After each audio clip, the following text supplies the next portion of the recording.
How Not to Become Lost, Southwest Edition. Hi, this is Louie and Paula from wildernesscommonsense.com. It's very disheartening to read accounts of people getting lost and having to be rescued or their bodies recovered. There's no reason for these types of tragic events if hikers and those in the outdoors are aware of a few simple rules. During our search and rescue days, we were amazed when a lost person would tell us that they'd walked in circles because they didn't know which way they were going. We looked around, and almost every plant would have told them which way was north. They just didn't know. No wilderness common sense. We developed these rules and tips based on over 40 years of working in remote places and 20 years in search and rescue. This presentation focuses on the American Southwest deserts. So, here are the objectives for this video. Present a set of skills that can keep you from becoming lost when outdoors in the American Southwest, and make the outdoor experience more enjoyable by developing a knowledge of your surroundings and instilling confidence in your navigational abilities. We're not going to use cell phones or GPS in this presentation. They're great, but if we had $1 for every lost hiker we found with dead batteries, we'd be rich. We're going to use common sense and the powers of observation. Let's let nature talk to us. Based on our experience, these are the 3 skills that will keep you from getting lost: directional awareness, location awareness, and capability awareness. So let's take a look at each one individually. Directional awareness. We can use directional indicators to stay oriented all the time. When we're in a city, like Kingman, Arizona, or a familiar place, we use reference points, whether consciously or subconsciously. We know where north is, where familiar places are located, and how best to get there, or we use digital means like Google Maps and other apps. Things look familiar. The roads are mainly oriented north-south. I-40 goes east-west through town, and Highway 66 goes northeast, southwest. Stockton Hill Road is the main north-south road. This is a Google Earth view of the Wallapai Mountains. It looks strange and random. There are no familiar places or anything to get oriented, until we use our common sense and realize that nature isn't random. Everyone should know about the sun angle. The sun rises a little south of due east and sets a little south of due west. How far depends on the time of year. A good trick is to use an analog watch. Point the hour hand at the sun. Go halfway between the hour hand and the 12 on the watch, then turn 180 degrees, and this is north. The stick and shadow method is another good way if you have the time to wait. Plant a stick vertically in the ground. Place a rock at the end of the stick's shadow. Wait 15 minutes and place another rock at the end of the stick's shadow. Do a third rock and draw a line connecting the rocks. North is perpendicular from the stick to the line. At night, the horns of a crescent moon are another good way to get an approximation of south. Draw an imaginary line connecting the tips of the horns and project to the horizon. This spot is approximately south of your location. Those are all good methods to determine north, but we want something that will keep us oriented all the time. Let's use common sense and observation to find directional indicators. Let's start with the mountains, in other words, topography. The western U.S. has a unique topography called the Basin and Range. Most of the mountain ranges are oriented north-south. The pioneers called them a herd of giant caterpillars marching toward Mexico. How was this unique topography formed? By the interaction of continental plates. One way to visualize the stress caused by the plates in the Basin and Range province is to think of 2 giant bulldozers pulling in opposite directions, causing cracks to form. The stress caused some of the blocks formed by the cracks to go up and some to go down.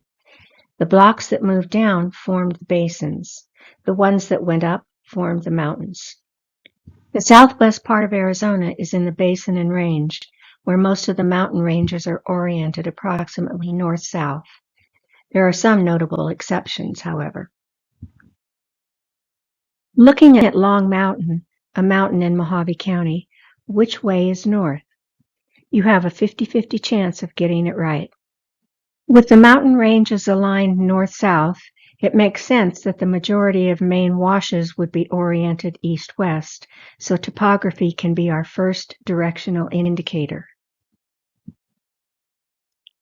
Our second indicator is vegetation, but don't rely on just one example. Look for a pattern. Vegetation reacts to water and sunlight. How can we use this and common sense to identify directional indicators?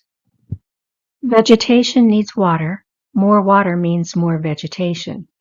The heat of the sun dries the west and southwest side of the hill more than the north and northeast side.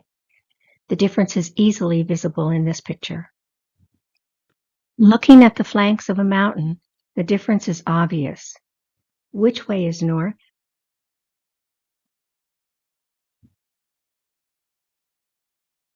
Another example.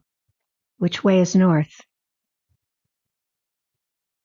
But what if it's a cloudy day and you don't have a view of the mountains? Here, individual plants can also be used. Some species of plants orient growth toward the sun. Barrel cactus and cholla are good examples. The barrel cactus grows tilted toward the most sun, toward the southwest, about south 30 degrees west.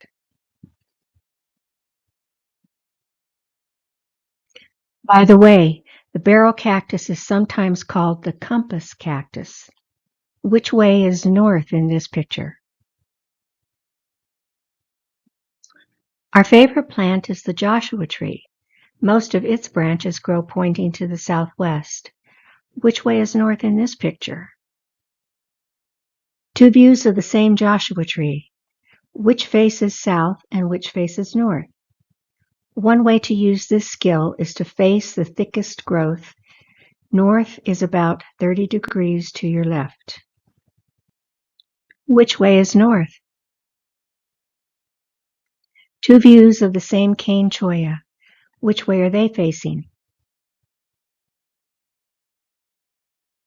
You should also be aware of some exceptions like the jumping cholla. They prefer south-facing slopes, so there are more cholla to the south than to the north. The second skill is location awareness. What points are important to you while in the outdoors, and where are you in relation to those points?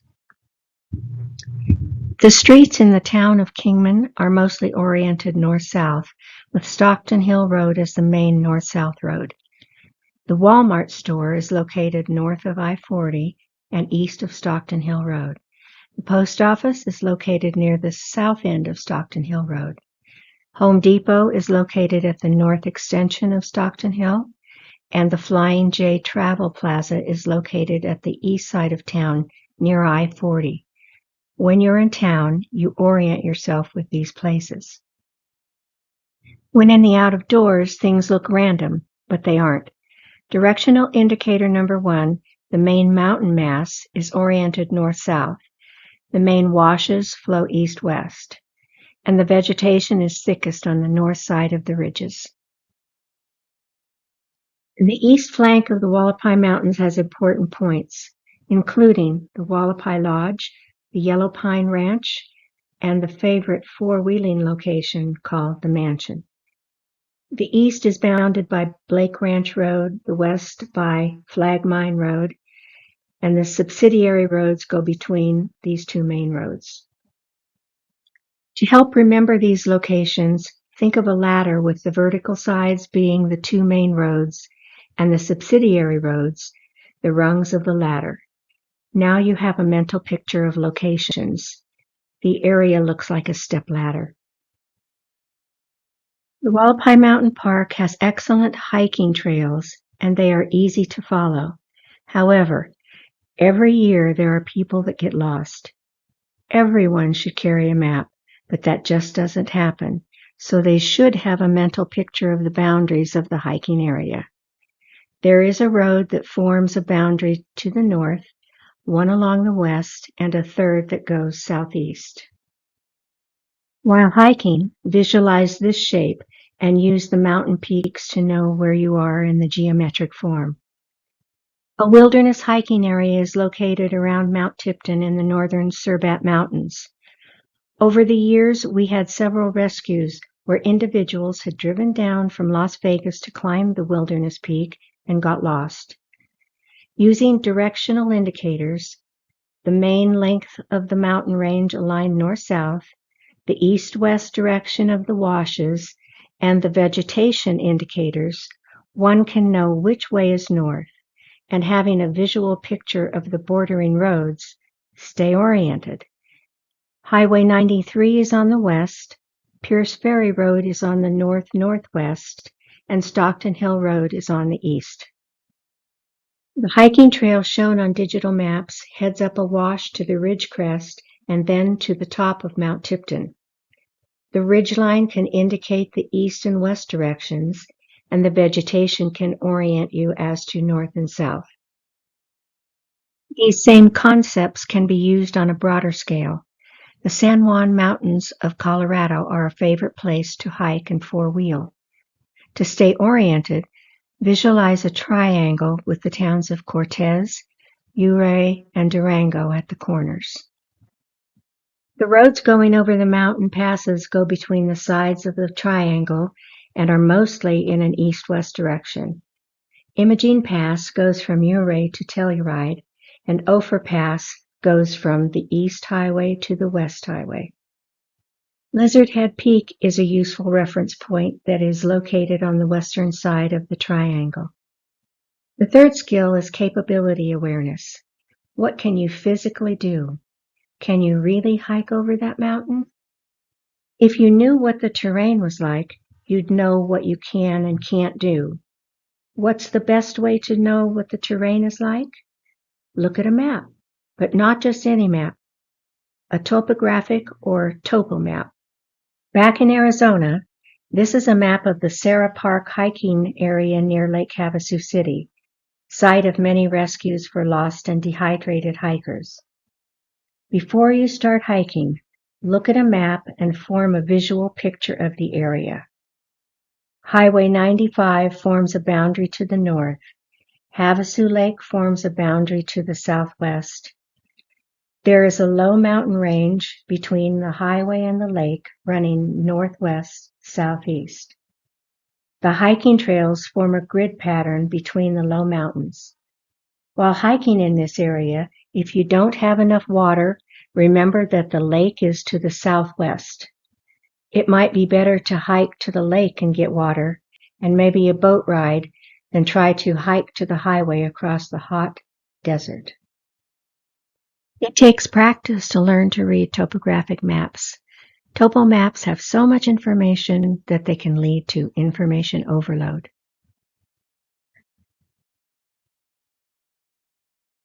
To avoid information overload, focus on the topo lines or contour lines, which are shown in brown. They are lines on points of the same elevation. Think of rings around a bathtub. The important concept is to know that when the contour lines are close together, they denote steep terrain, and when the lines are farther apart, the terrain is less steep. Compare the topographic map of the flat mesas with the picture of the same mesas. Practice will allow you to visualize terrain from looking at a topo map. What topography do you see in this slide? I see a long ridge and a double-peaked hill with a saddle between the peaks. This is a search we participated in that is an example of how a topo map is used in a search. Why were we looking at that particular area? We studied a topographic map. The family camp was near Ashurst Lake in northern Arizona on a large flat mesa. We assumed that the boys wouldn't wander off the mesa, and the northern part of the mesa was covered with trees. Having found tracks heading in that direction gave us more confidence, so we focused to the north until we found the boys on the third day of their ordeal.